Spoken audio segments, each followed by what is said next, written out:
नवी मुंबई महानगरपालिकेच्या गार्डन विभागात गेल्या 5 वर्षात 100 कोटीचा घोटाळा झाल्याचा महाराष्ट्र नवनिर्माण सेना म्हणून आमचा आरोप आहे। 2024 मध्ये नवी मुंबई महानगरपालिकेच्या गार्डन विभागाने खेळणी व ओपन जिमच्या साहित्याच्या खरेदीमध्ये त्याचबरोबर दुरुस्तीमध्ये मोठा घोळ केलाय।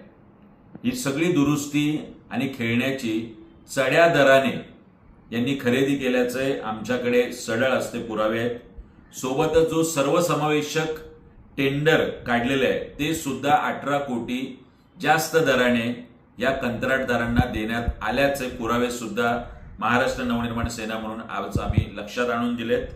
माझ्यासमोर एअर वॉकर असेल, हिप ट्विस्टर असेल, एबीएस बोर्ड असेल, एरो रायडर असेल, त्यांच्यात स्काय एंटरप्राइजेसने दिलेले दर आणि त्याच स्काय एंटरप्राइजेस कडून आम्ही सुद्धा काढलेले दर याच्या 300 ते 400 पटीचा फरक दिसतोय।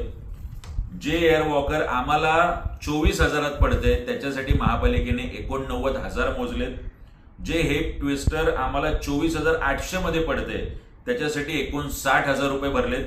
असे प्रत्येक वस्तूसाठी साहित्य खरेदी करताना मोठा घोळ महापालिकेने केलाय, महापालिकेच्या अधिकाऱ्यांनी केलाय।